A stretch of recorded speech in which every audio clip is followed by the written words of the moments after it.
le passage est clé. Il fait la volonté de Dieu.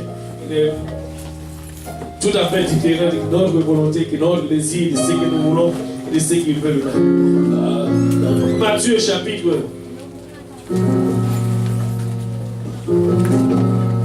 7, le verset 21, le verset 23. On va y arriver d'abord. On voit ici, faire la volonté de Dieu. Ce n'est pas question de faire des miracles, ce n'est pas question de...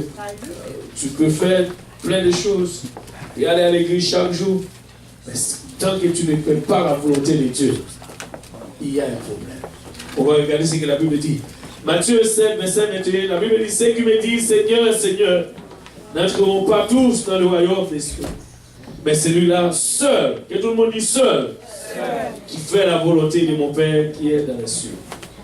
Plusieurs me diront en ce jour-là, Seigneur, Seigneur, n'avons-nous pas prophétisé par ton nom? N'avons-nous pas chassé les démons par ton nom? Et n'avons-nous pas fait beaucoup de miracles par ton nom? Alors je leur dirai ouvertement, je ne vous ai jamais connu. Retirez-vous de moi, vous qui commettez. Ça, c'est notre Dieu.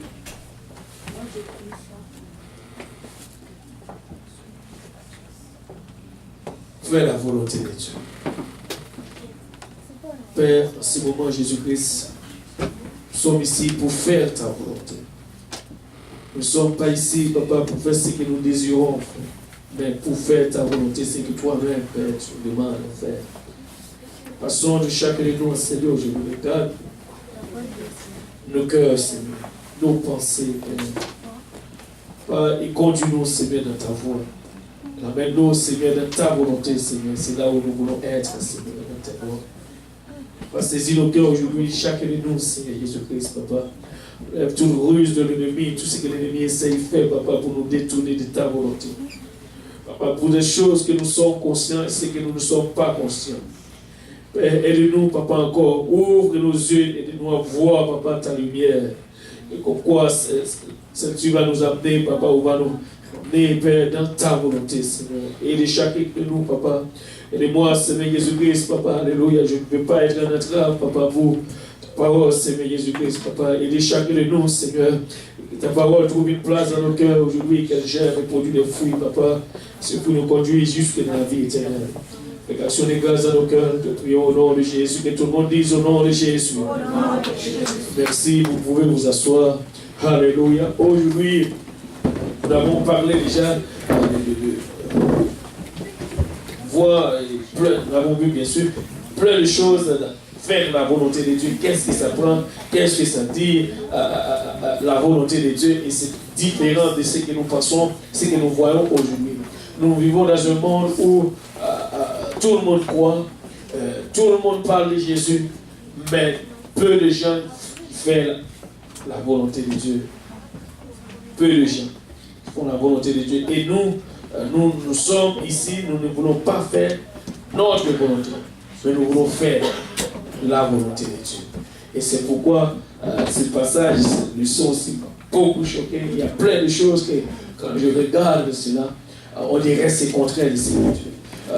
Il y a juste un petit peu qu'on veut dire encore avant de plonger, de continuer. Nous avons regardé d'abord, faire la volonté de Dieu, c'est faire ce qu'il veut, faire ce qu'il dit, faire ce qu'il ordonne, faire ce qu'il conseille. Faire la volonté de Dieu, c'est l'écouter et l'obéir. Faire la volonté de Dieu, c'est se soumettre à Dieu et à lui faire totalement confiance. Faire la volonté de Dieu, ce n'est pas faire sa propre volonté, mais ce n'est pas faire la volonté des hommes. Faire la volonté de Dieu, c'est s'oublier ou c'est s'oublier, s'humilier, se taire et fixer les yeux sur Dieu. Ou Job nous a dit quelque part, faire la volonté de Dieu, c'est de prendre notre volonté. Est-ce qu'il y a quelqu'un qui a déjà posé encore la question? Qui sait comment repasser? Repasser, il doit pour quelque chose. Il a dit, il va poser, alléluia, pantalon, quelque chose. Mais quand tu vas plier l'affaire, ça vient. Tu finis de repasser et pour arranger cela, tu essaies de plier bien. Job nous a demandé d'abord faire la volonté de Dieu, c'est de plier notre volonté. Alors, quand tu as plié le vêtement ou ce que tu viens de repasser, ça veut dire quoi? Ça veut dire c'est fini. Tu mets de côté, tu le mets de côté. Donc quand la Bible nous demande de plier notre volonté, ça veut dire nous n'avons plus de choix à faire. Si ce n'est le choix, Dieu nous demande de faire. Nous n'avons rien d'autre à dire si c'est là ce que Dieu nous dit, nous demande de dire.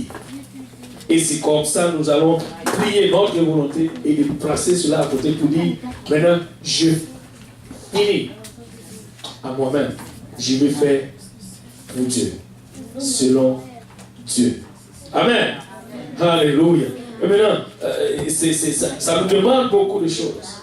Parce qu'il y a des fois, nous ne voulons pas du tout que ce soit Dieu, nous voulons que ce soit nous. Il y a des fois, nous questionner pourquoi Dieu, ça fait longtemps. Est-ce que c'est ta volonté réellement ou la nôtre? Des fois, les choses, très souvent, faire la volonté de Dieu n'est pas ce que nous attendons. Il est arrivé où se passer. Faire la volonté de Dieu, ce n'est pas lorsque tu commences quelque chose que tu vois que ça commence bien. Et cela veut dire exactement c'est la volonté de Dieu. Et ce n'est pas non plus lorsque tu commences à faire quelque chose, ça commence mal. Et tu dis ce n'est pas la volonté de Dieu. Non, c'est le contraire.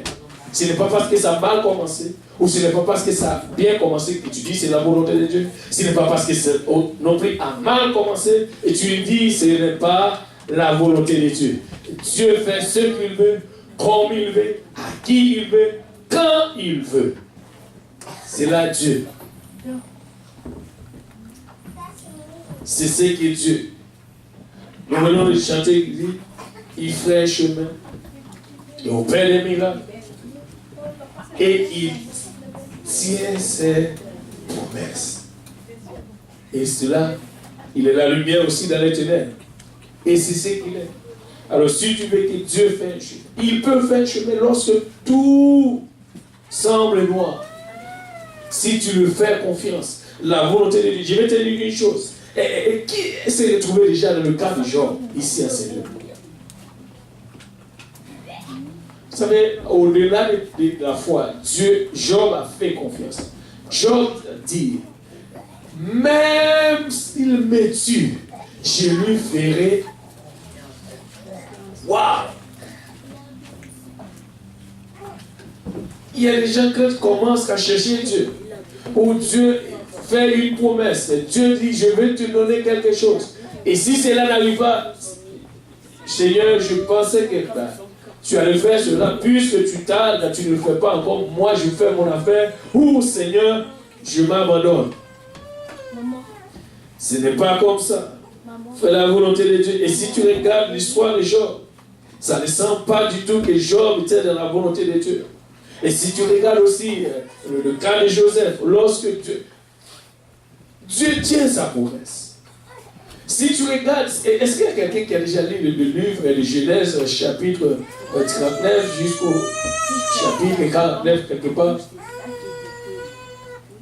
Ce qui s'est passé. Et des fois, faire la volonté de Dieu, ça va nous coûter beaucoup de choses. Et des fois, ça nous coûte nos argent, nos santé, tout ce que ça. Mais, des fois, Dieu attend quand tout est fini.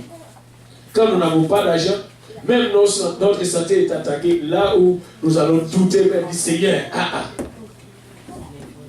Ok, je peux comprendre si je n'ai pas d'argent, mais ma santé aussi. C'est trop. Alors, si je n'ai pas d'argent, je suis malade. Qu'est-ce que je peux faire? Rien, Seigneur. Et faire la volonté de Dieu, ce n'est pas ça du tout. Et c'est pourquoi aussi, il y a beaucoup qui pensent qu'ils sont dans la volonté de Dieu. En faisant des miracles. Quand ils prient pour une maladie ou ressusciter même des morts, ces gens pensent qu'ils sont dans la volonté de Dieu. Non. Faire la volonté de Dieu, ce n'est pas cela. Parce que nous venons de lire dans ce verset, ces gens qui vont présenter devant Jésus disent, Seigneur, Nous avons fait beaucoup de miracles, et prophétisé, et faire des choses. Parce que ces choses sont des choses-là qui attirent les gens. Si ici, aujourd'hui, nous avons dit qu'il y aura un service, ce service, c'est un service de guérison. Ou je ne sais pas, nous allons avoir des miracles, par exemple. Ou si tu vois quelqu'un qui était sur une chaise roulante, qui est en train de marcher là, quelqu'un est venu, de l'autre côté, il prie pour lui, il voit que s'est tenu la chaise en main et commençait à sauter, il dit, ben, wow, alléluia, c'est cette église, c'est ce que nous cherchons. Vous savez, Dieu fait des miracles, nous ne le comprenons même pas. Si je vous dis sincèrement, chacun de nous aujourd'hui qui est là, c'est un miracle. Vous n'allez dire non. Oui, c'est un miracle. Il y en a qui sont déjà partis, ils étaient peut-être avec, d'aller dormir tout simplement. Ils n'ont pas de chance de réveiller. Peut-être tu lui dis, mais ce n'est pas ce miracle que tu veux, bien sûr. Mais c'est pourquoi aussi c'est différent. Des fois, nous ne comprenons pas la volonté de Dieu. Tu demandes un miracle, tu es déjà un miracle. Dieu a fait quelque chose. D'abord, en venant ici même, plein de choses pourraient arriver. Parce que le diable ne veut rien que des choses, que des mauvaises choses. La Bible dit qu'il est venu le voler pour nous détruire, pour nous égorger. Mais Jésus-Christ est venu pour nous donner la vie et la vie en abondance. Et c'est pourquoi nous sommes ici aujourd'hui pour comprendre vraiment qu'est-ce que cela veut dire la volonté de Dieu. La volonté de Dieu, d'abord, notre inspiration. C'est que nous, écoutez, la parole de Dieu. Et toutes décisions que nous allons prendre doivent être accompagnées de la parole de Dieu pour voir est-ce que c'est correct à faire ou est-ce que c'est correct à prendre une telle décision. Nous ne voulons pas prendre une décision en dehors de la volonté de Dieu. Sinon, même lorsque ça a bien commencé, plus tard nous allons payer ou souffrir pour. Et nous ne voulons pas cela. Et des fois, faire la volonté de Dieu. Nous pouvons prendre une bonne décision, c'est la volonté de Dieu, mais le diable nous fait comprendre le contraire. Il nous fait comprendre juste le contraire. Ce que tu es en train de faire, ce n'est pas du tout. Là, il commence à semer des troubles dans ta vie. Et en voyant cela, tu dis, non, je ne suis pas dans la volonté. Où est mon Dieu? Toi-même, tu commences à questionner où est ton Dieu. Ton Dieu est là. Parce que s'il y a un problème que nous avons dès le commencement, c'est le problème de choix. Amen. De faire réellement la volonté de Dieu, ce que Dieu nous demande de faire. Alléluia. Nous allons voir que le Seigneur dit, il manque beaucoup de choses. Beaucoup. Bon, c'est déjà loin là. Je ne sais pas si nous allons y arriver. Alléluia. C'est ça. Maintenant, nous ne voulons pas nous rébeller aussi quand Dieu nous demande à faire quelque chose. Et des fois, nous rébellons sans le savoir. Et nous voulons juste prier et dire à David, comme David a dit, Seigneur, je veux faire ta volonté, mais aide-moi, Seigneur, à faire ta volonté. Parce que c'est ce qui nous manque d'abord. Nous voulons faire la volonté de Dieu, mais nous ne comprenons pas tout. Si Dieu ne nous montre pas réellement sa volonté, nous allons dire plein de choses contraires. Et lorsque nous sommes la volonté de Dieu, des fois, c'est des choses que tournent à l'envers. C'est comme si nous n'avons rien compris dans ce qui est en train de passer parmi nous, pour nous-mêmes et autour de nous. Qu'est-ce que cela veut dire? Être dans la volonté de Dieu. Être dans la volonté de Dieu, cela ne veut dire pas, même comme Job a dit, même lorsque la mort, même lorsque tu presque tous les membres de ta famille, et là tu dis, mais ce n'est pas la volonté de Dieu. Non, où est mon Dieu? Job n'a pas dit cela. Quand Job a eu une circonstance qui était très fort et mauvaise, quand on amène la nouvelle, il a dit, je suis venu nu dans ce monde. Je vais retourner encore au sein de la terre nu. Dieu m'a donné.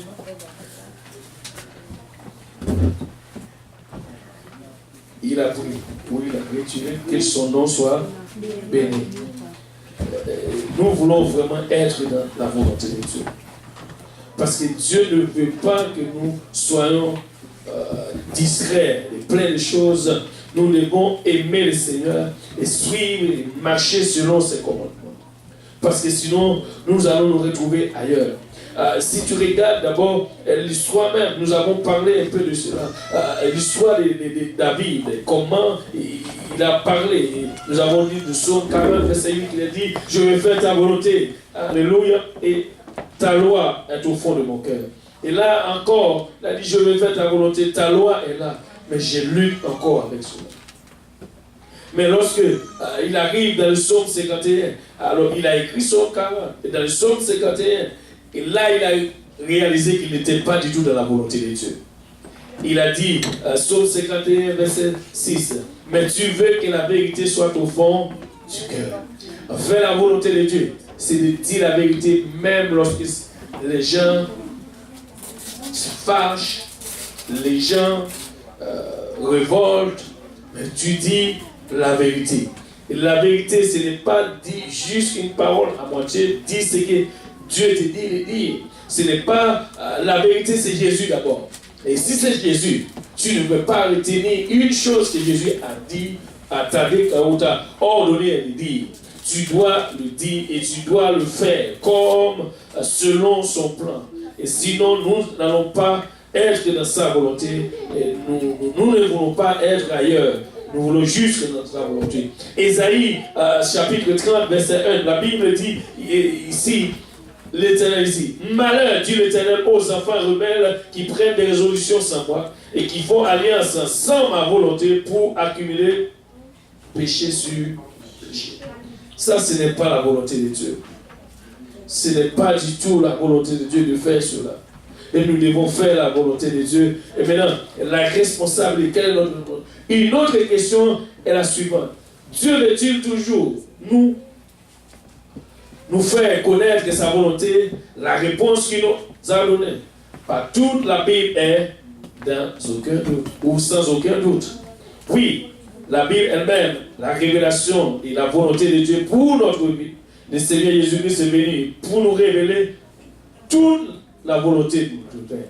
C'est pourquoi dans le psaume 119, verset 130, savez-vous, Dieu veut nous révéler aujourd'hui, s'il y a un problème dans le monde, c'est parce que le monde n'a pas la révélation de ce que Dieu nous demande de faire.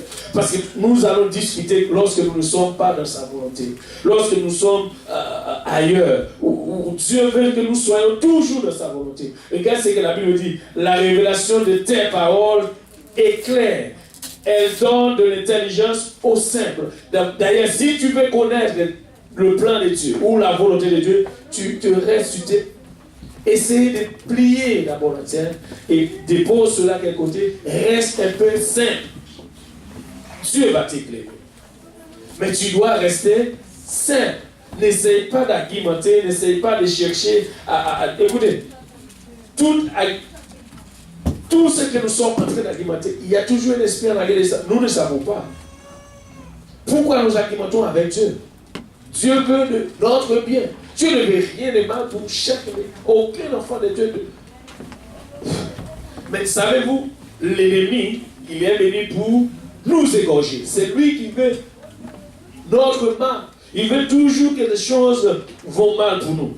Quand ça va mal, là tu vas dire, où est ton Dieu? Dans Jean 10, verset 10, la Bible dit, le voleur ne vient que pour dérober, égorger et détruire. Moi, je suis venu et que les brebis aient la vie et qu'elle soit dans l'abondance. C'est ça la volonté de Dieu. Et nous voulons vraiment être dans sa volonté et pour nous allons nous retrouver dans l'abondance. Quelle est l'abondance? Est-ce que l'abondance, cela veut dire avoir beaucoup d'argent? Non, non, non, non. Juste tout simplement être dans la volonté de Dieu, ça c'est une vie d'abondance. Maintenant, nous allons regarder dans Colossiens chapitre 1, verset 9-10. Regarde, ça c'est Paul qui dit, moi c'est ce que je veux. Et je prie constamment pour l'église. Nous voulons être dans la volonté de Dieu. Là, regarde ce que Paul dit. Ne cessons pas de prier Dieu pour vous. Nous ne cessons pas de prier Dieu pour vous. Et de demander que vous soyez remplis de la connaissance et de la volonté. En toute sagesse et toute intelligence spirituelle pour marcher digne. Wow. Pour marcher d'une manière digne du Seigneur et lui être entièrement agréable, portant de fruits, en toutes sortes de bonnes œuvres, et croissant par la connaissance de Dieu. Ça, c'est là, nous devons, et c'est ça, rôle, le dirigeant, de prier pour les autres, ou ses fidèles, sois toujours dans la volonté de Dieu.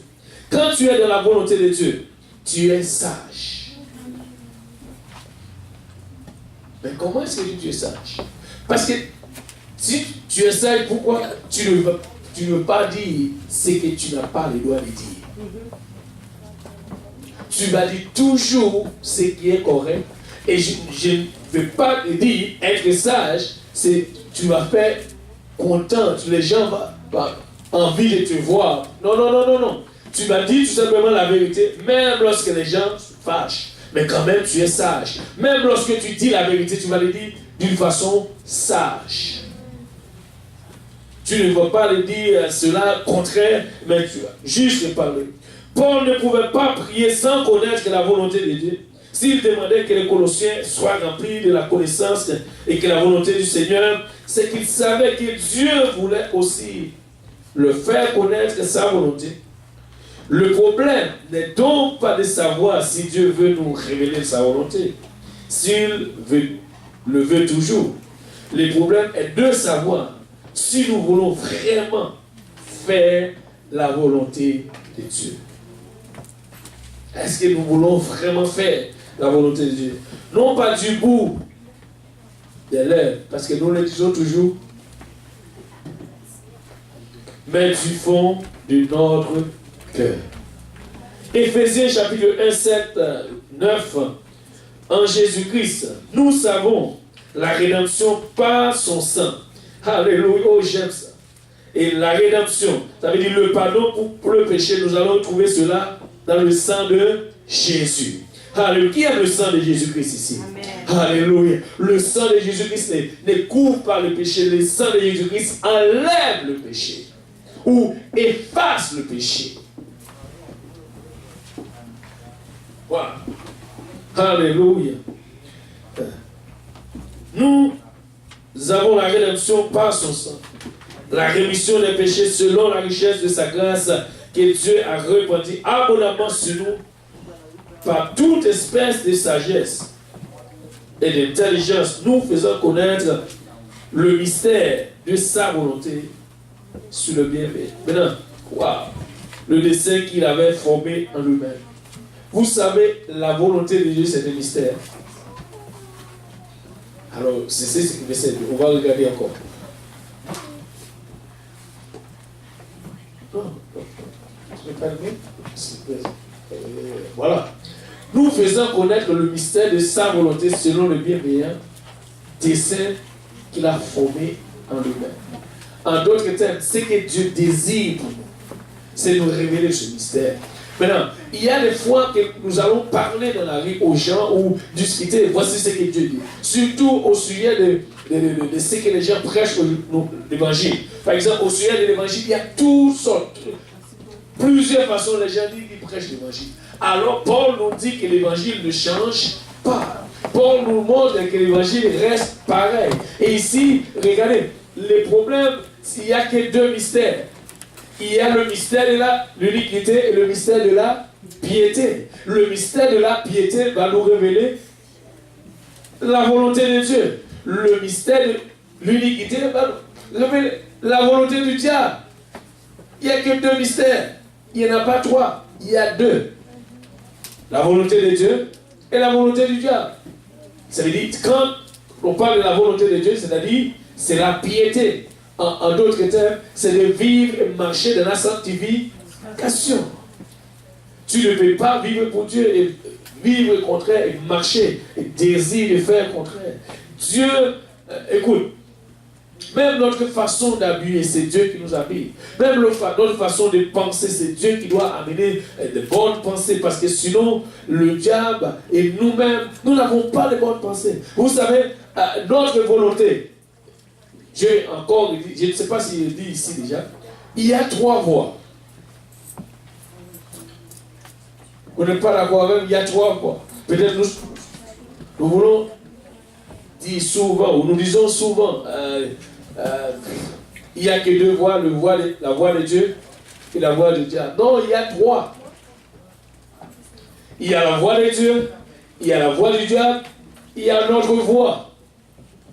Maintenant, les problèmes, le diable ne peut pas nous forcer de suivre sa voix.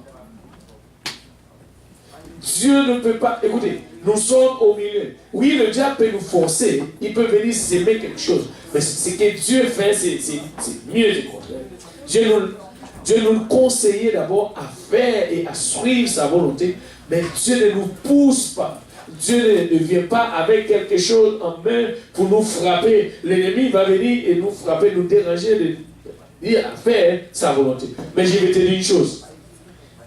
Il y a la volonté de Dieu, ou bien il y a la voix de Dieu et la voix du diable, mais c'est nous qui allons décider. Est-ce que nous allons être du côté du diable ou nous allons être dans la volonté de Dieu? Ces trois voies, c'est-à-dire, avec ces trois voies, celui qui a deux, gagné. Maintenant, pour qui tu veux voter?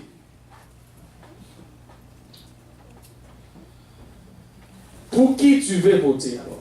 Il y a trois voix, mais celui qui doit décider, c'est toi. Avez-vous remarqué les candidats? Qui allait voter? Vous allez voter pour les candidats, mais c'est plus de voix qui va nous faire réussir. C'est-à-dire, on va compter les voix. C'est qu'il y a plus de voix. Oh, c'est celui-là qui a gagné.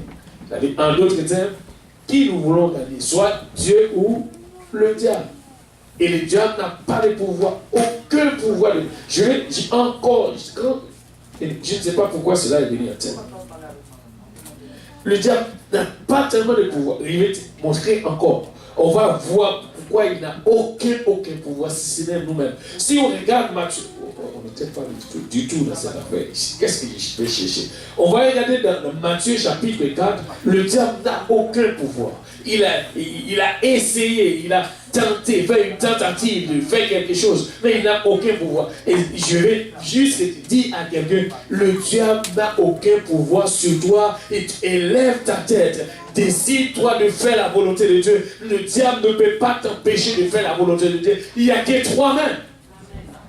Souvent, nous, écoutez, je ne sais pas, peut-être quelqu'un a dit ceci. Et en venant ici, peut-être qu'il a rencontré le diable ici à la porte de l'église. Ici, le diable était en train de pleurer, il dit, qu'est-ce qui se passe? Il dit, les gens disent toujours, je fais, même ce que je ne fais pas, ils pleurent, ils disent, je fais, alors je ne fais pas du tout. Vous voyez ce qu'ils m'ont dit de faire. Ce qu'ils ont dit, je fais, mais c'est eux, ils me critiquent pour ce que je ne fais pas. Nous disons toujours le diable. Maintenant, arrêtons de faire, ou de suivre, ou bien d'être en accord avec lui. Commençons maintenant à être en accord avec Dieu. Voici le diable peut te déranger. Pas du tout. Il ne peut pas. Il n'a aucun pouvoir. Il va venir dialoguer avec nous. Maintenant, regarde. Alors Jésus fut amené par l'Esprit dans le désert pour être tenté par le diable. Et ça, c'était quelque chose que ça veut dire. On continue. On est 3-4 personnes. Et après avoir jeûné 40 jours, 40 nuits, peut-être c'est là des fois il y a qui ici, après avoir jeûné et s'est retrouvé dans une situation encore plus grave, et dit non, je viens de jeûner, qu'est-ce qui se passe? Et la tentation est devenue plus forte, plus puissante, alors que tu jeûnes. Tu dis, oh, des fois tu jeûnes même, qu'est-ce que je suis en train de faire? Je jeûne. C'est grave. C'est arrivé aussi avec le Seigneur Jésus-Christ. Alléluia. Et après avoir jeûné 40 jours, 40 nuits, et il a eu faim. C'est ça le problème. Alléluia. Maintenant, le tentateur s'étant approché de lui, il dit, si tu es le Fils de Dieu, ordonne que ces pierres deviennent des pains. Jésus répondit, il est écrit, l'homme ne vivra pas seulement, non, de pain seulement, mais de toute parole qui sort de la bouche de Dieu. Maintenant, avec cela, devine ce que le diable va faire. Et c'est là qu'il nous fait comprendre les choses contraires. Il vient aussi avec la parole. Des fois, on dirait que nous sommes encore loin. Écoutez, être dans la volonté de Dieu, reste simple. La Bible dit la révélation de la parole de Dieu est claire. cherche la révélation de la parole de Dieu. Écoutez, arrêtez de chercher ailleurs, partout. Reste dans la volonté de Dieu. Écoutez, si tu n'es pas de sa volonté, Dieu va te révéler. Si tu cherches sa face, Dieu va te dire que tu n'es pas du tout dans sa volonté. Parce que Dieu ne va rien cacher à ses enfants. Maintenant, regarde, le diable le transporta. Non. Tu es déjà avancé.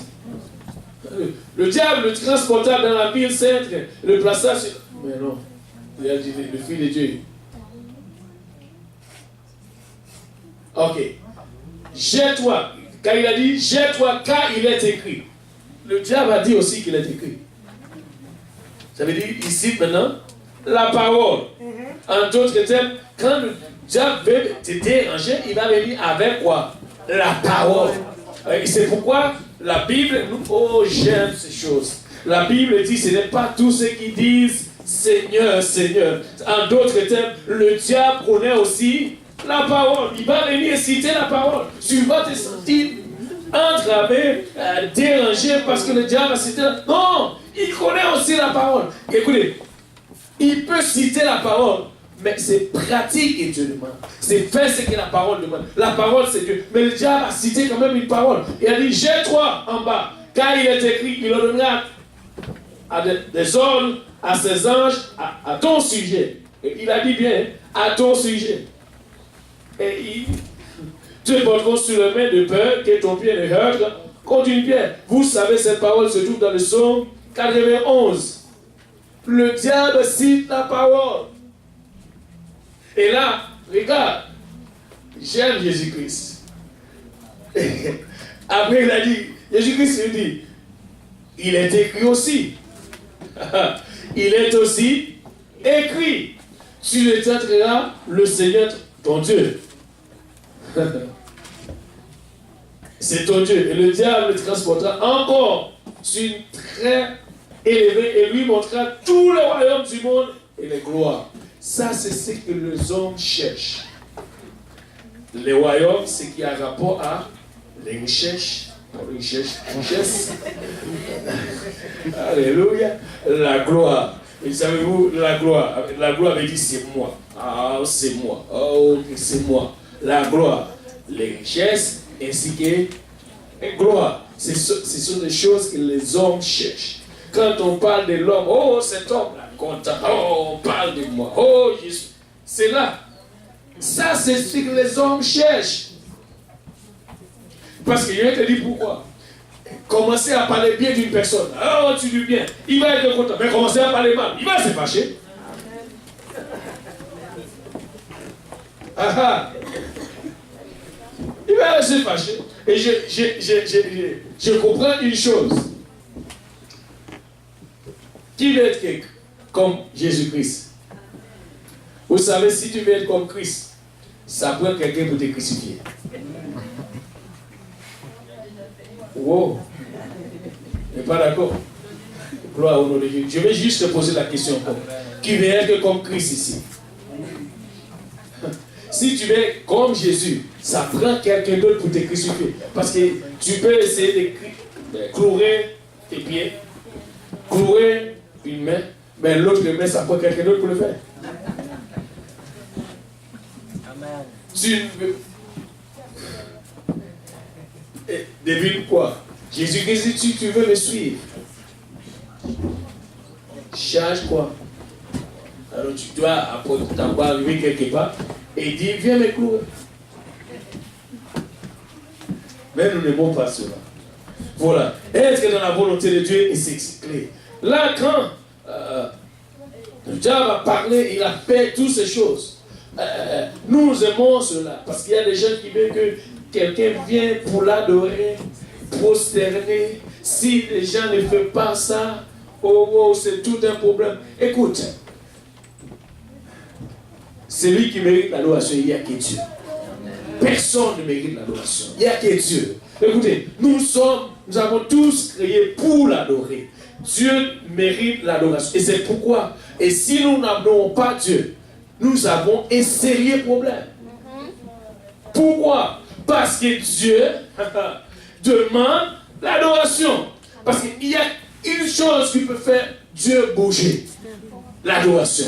Et encore, ton adoration, je ne peux pas le faire à ta place. Personne d'autre ne peut le faire à ta place. Il n'y a que toi qui peux donner ton adoration. Et c'est ce que Dieu cherche. Et c'est pourquoi Dieu est là pour tout le monde. Et Dieu veut la participation de tous. Tout le même, il est venu mourir pour tous. Ouais. Tous. Le verset que les gens aiment bien citer. Quel Jean 3,16 ici? Il fait faire qu'il répétait ce verset. Oh, Jean 3,16. Car Dieu a tant aimé le monde qu'il a donné son Fils unique afin que quiconque. Et quand il a dit quiconque croit en lui. Mais on dirait que c'est seulement ce verset. Est-ce que c'est là ce chapitre le chapitre a commencé? Le chapitre ne commence pas à juste seulement le verset 16. Si tu regardes, c'est Jean 3. Le chapitre commence d'abord par le baptême. Ce chapitre commence par le baptême. Amen. Mais quand on arrive au verset 16, tout le monde aime ça. Oh, car Dieu a tant aimé le monde, quiconque croit, et c'est ce message qu'il prêche toujours dans le monde. Et c'est un mensonge. La Bible dit l'évangile ne change pas. Dieu commence toujours, là on aime ça. Car Dieu a tant aimé le monde, qu'il a donné son Fils unique, afin que quiconque croit en lui ne périsse pas, mais qu'il ait la vie éternelle. Et pourtant, il y a là où on a prêché l'évangile, on nous a dit, tu peux croire et croire en vain. Mais ici, c'est contre. Oh, merci Seigneur. Oh, alléluia.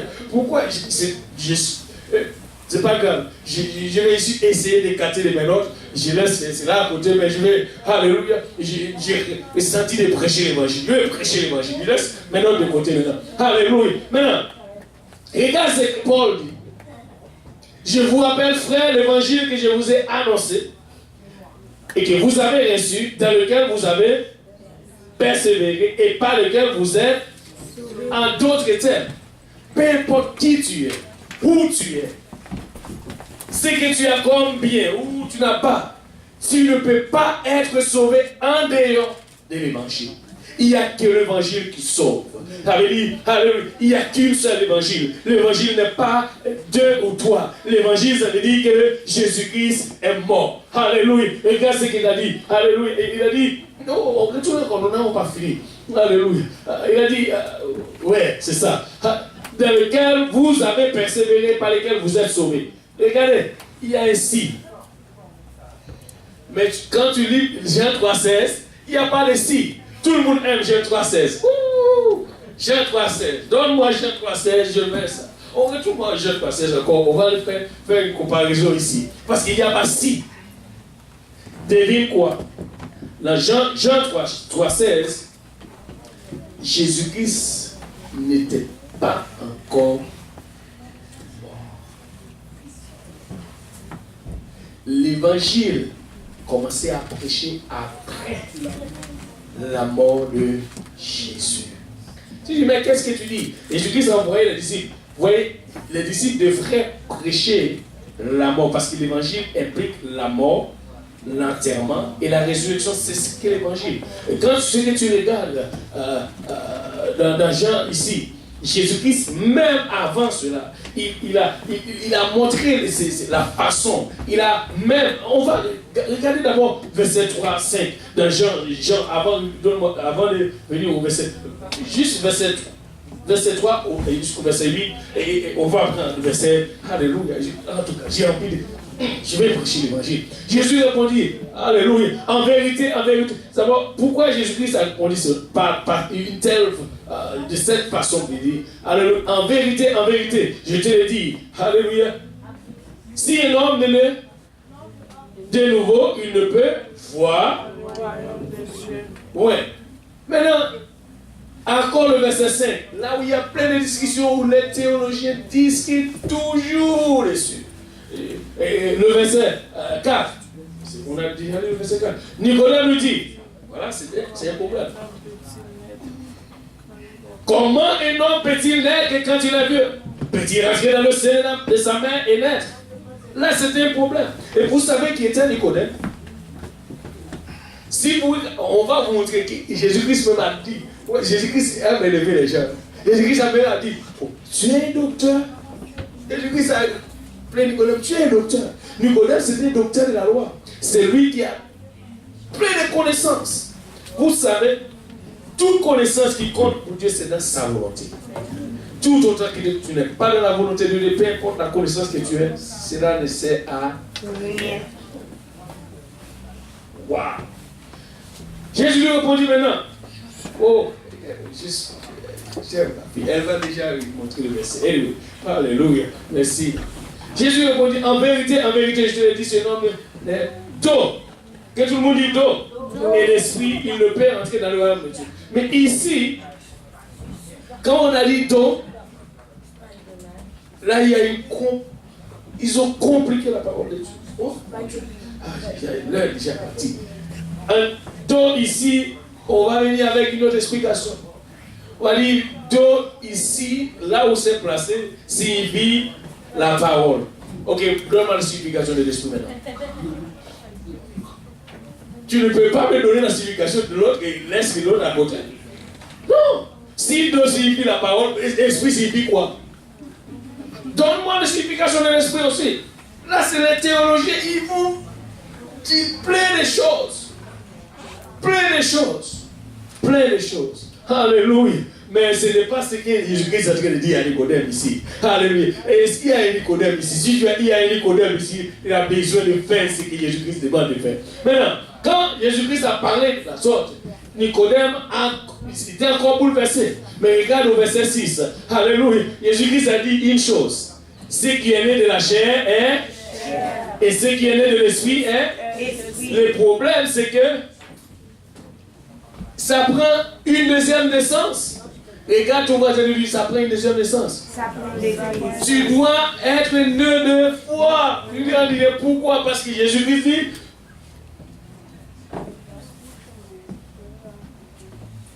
ce qui est né de la chair est chair, et ce qui est né de l'esprit est esprit. C'est-à-dire, la naissance de l'humain, c'est chair, mais la naissance de l'esprit, c'est Dieu. Amen. Et tu dis, lorsque c'est Dieu qui a fait, oui, il a préparé cela, mais devine quoi? Dieu a fait toutes choses. Si tu veux avoir un enfant, si tu es une fille, ça prend un homme. Si tu es un homme, ça prend une fille. Tu ne peux pas. Alléluia, regarde ces beaux bébés. Ils sont en arrière. Ils sont en arrière. Ok. Alléluia. Et c'est ce que Dieu fait. Maintenant, le verset 7 nous a parlé encore très fort. Et ne t'étonne pas que je te dise, il faut que vous naissiez de nouveau. Le vent souffle où il veut. Et tu attends, ça c'est lorsque tu es né de l'esprit, tu vas parler en d'autres langues. Et quand tu parles en langue, qu'est-ce qu'on va faire? On va entendre le bruit. Alléluia. Et il en est ici de tout homme. Que tout le monde dit tout. Est-ce que tu es un homme? Ou bien l'homme ici, je veux dire, ça inclut tout le monde en général. Que c'est une fille, c'est juste qu'on parle maintenant de l'homme en général. De tout homme qui est né de l'esprit. En d'autres termes, de la même façon, il a dit tout homme de l'esprit, mais aussi la prophétie de Joël 2. Joël est là. Alléluia. Et il s'est dit, dans le dernier jour, je reprendrai mon esprit sur toute chair. Et tout le monde touche ce qu'on dit. Est-ce que c'est une chair? Alléluia. Si tu es une chair, c'est-à-dire que l'esprit, c'est pour toi. Alléluia. Et personne n'exemple par là. Et tu ne me dis pas, oh pasteur, non. Et des fois, ils disent, le Saint-Esprit, c'était pour les apôtres. Qu'en est-il de nous? Nous sommes dans les troupes. Si c'est seulement pour les apôtres, qu'en est-il de nous? Qu'est-ce que nous faisons ici? Et ici, le verset qui a dit sur toute chair, on enlève ce verset dans la Bible ou... Anyway. Alléluia. Et là, c'est le prêcher pour l'évangile. Il y a avec une autre évangile. Nous, d'abord, là où on était. L'évangile, là où nous devons parler de l'évangile. Et là, Paul dit, Dans Jean 3,16, on était encore. Dans Jean 3,16, il a dit quand Dieu a tant aimé le monde, il a donné son fils aîné, quiconque croit ne périsse point, mais qu'il ait la vie éternelle. Maintenant, dans Marc chapitre, on va parler de là, ça va être trop long pour moi. Et après cela, Jésus-Christ parlait à Nicodème. Premièrement, il a dit voici quoi faire. Si tu crois, alors tu dois te faire baptiser. Si tu ne fais pas encore baptiser, ne me dis pas que tu crois. Qu'est-ce que le croire veut dire alors? Et dans notre mentalité ou chez nous, il y a toujours quelque chose. Ils ont fait deux groupes. Ils disent ceci c'est croyant, de l'autre côté c'est mort. Il y a un verset biblique qui dit cela. Bon, je ne coupe pas ce verset qui dit croyant et mort. Dès que tu crois, tu vas obéir pour être mort. Si tu crois, qu'est-ce que tu attends pour être mort? Tu crois, tu fais ce que Jésus-Christ te demande de faire. Parce que quand tu dis tu crois, l'action est là en arrière de croire. Écoutez, tout le monde croit ici à quelque chose. Je vais te dire une chose. Si j'ai dit au feu, ici même en Seigneur, regarde, tout le monde reste. Pourquoi vous restez?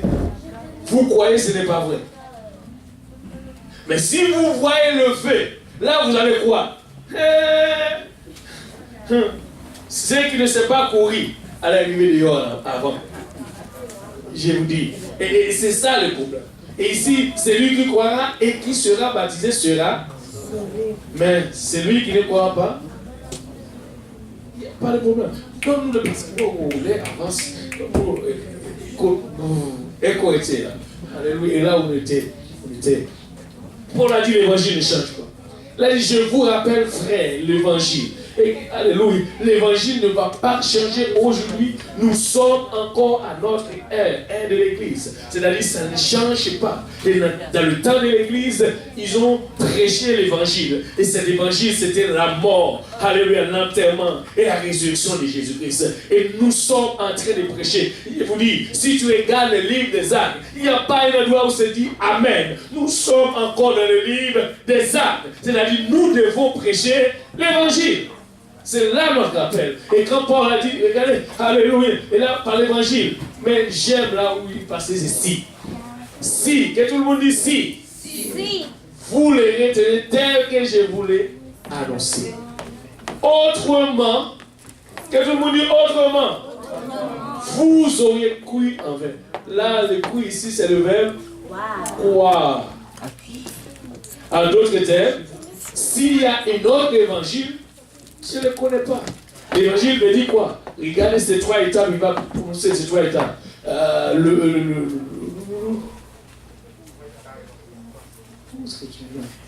Voilà. Je vous ai enseigné avant tout, comme je l'avais aussi reçu. Christ est mort pour nos péchés. Est-ce que quelqu'un est content que Christ est mort pour ses péchés? Alléluia.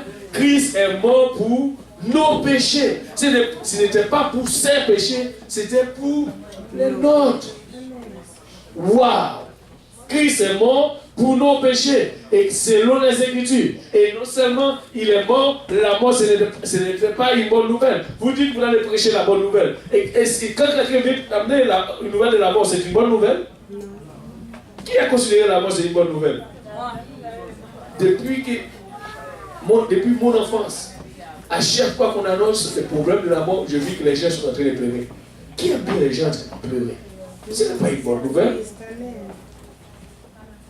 Maintenant, si ce n'est pas une bonne nouvelle, c'est-à-dire la mort de Jésus-Christ, ça n'arrête pas là. Ça, ce n'est pas une bonne nouvelle. Jésus-Christ est mort, ce n'était pas du tout une bonne nouvelle, parce que nous ne voulons pas la mort. Mais on va voir, alléluia, il est mort et il a été enseveli. Enseveli aussi, ce n'est pas bon. Alléluia. Parce que l'affaire, moi je ne sais pas, comme le pasteur a dit toujours, alléluia, c'est mon boîte là. Tu ne fais que regarder tes hôtels. Moi je n'aime pas. Alléluia. Tu regardes seulement. Tout le monde est venu te regarder, tu ne peux pas regarder. Tu ne peux pas. Non, tu regardes seulement tes hôtels. Tout le monde te regarde.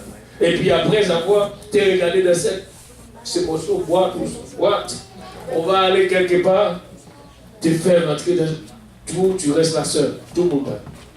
Vous laissez cette affaire. Personne n'aime pas. Enterrement, ce n'était pas encore une bonne nouvelle. Alors, si quelqu'un meurt mort, on doit l'enterrer. Pourquoi? Parce que cette personne aussi doit, on va éviter les... Comment on dit ça encore? Ne pas contagier quelqu'un d'autre. C'est très contagieux la mort. Et donc, qu'il est ressuscité le troisième. Voilà la bonne nouvelle. La bonne nouvelle, c'est si Jésus-Christ est mort. Alléluia. Ça n'arrête pas là. La bonne nouvelle, c'est qu'il est enseveli. Ça n'arrête pas là. La bonne nouvelle, c'est qu'il est ressuscité. C'est là la bonne nouvelle. Et cette bonne nouvelle, nous devons prêcher. Qu'allons-nous prêcher? Jésus-Christ est mort pour nous. Alléluia. Il était mort. Et pour moi, c'est encore mort. La Bible a dit ceci, le Romain. Il a fait quelque chose. Ouh, alléluia. Christ est mort. Bien plus qu'il est ressuscité, il est à la droite de Dieu, il intercède pour nous. Regarde, non seulement après sa résurrection, il fait quelque chose. Vous savez ce qu'il est en train de faire? On a la loi, la grâce, où les gens parlent de la grâce mais ne comprennent pas ce qu'il veut dire la grâce. La grâce ne veut dire pas que, oh, c'est une grâce, je vais encore le dire, c'est une grâce. Si c'est une grâce, je peux faire une grâce. Je n'ai pas d'argent, bien sûr. Je peux faire une grâce et dire, ok, je paye le restaurant, je ne sais pas, soit Foulam ou comment dire, le Feu Continent. Ok, là pour tout le monde. Et tout le monde dit, oh, on va aller pasteur Luc à payer. Pas Amen. Et tout le monde est arrivé là-bas. Si tu as, écoutez, même si je paye le restaurant, si tu restes ici, tu ne vas pas là-bas, tu ne vas rien manger. Amen. C'est ça la grâce. Amen. C'est la grâce. C'est la grâce. Oui, je paye. C'est déjà, je paye. Jésus-Christ a payé déjà, c'est la grâce. Maintenant, qu'est-ce que nous devons faire avec la grâce? La grâce nous enseigne à faire quelque chose. Oh, c'est la grâce. Et quand Jésus-Christ regardait la loi, vous savez, la loi juste montrait ou bien soulever. On dirait que la loi allait chercher tout, là où se trouvent nos péchés et commencer à montrer à Dieu, regardez le péché. C'est ce que la loi fait. La loi montre nos péchés. La loi expose nos péchés. Quand tu regardes la loi, il voit que des pécheurs. Mais je devine quoi? Oh, une bonne nouvelle. C'est qu'il y a quelqu'un qui vient, qui s'est décidé de dire, oh, alléluia, je vais donner. Jésus-Christ est venu, alléluia, il a donné pour nos péchés. En faisant cela, maintenant, quand Jésus-Christ, quand Dieu le regarde, il ne voit pas la loi, mais il voit la grâce. Mais qu'est-ce qu'il voit dans la grâce? Dans la grâce, c'est le sang. Le sang efface le péché. Et pourquoi la Bible dit qu'il intercède? À chaque fois que nous avons où le diable a tendance de nous amener quelque part pour faire des choses mauvaises, Jésus-Christ l'a dit, oh le sang. C'est pourquoi nous n'avons rien à plaider que le sang.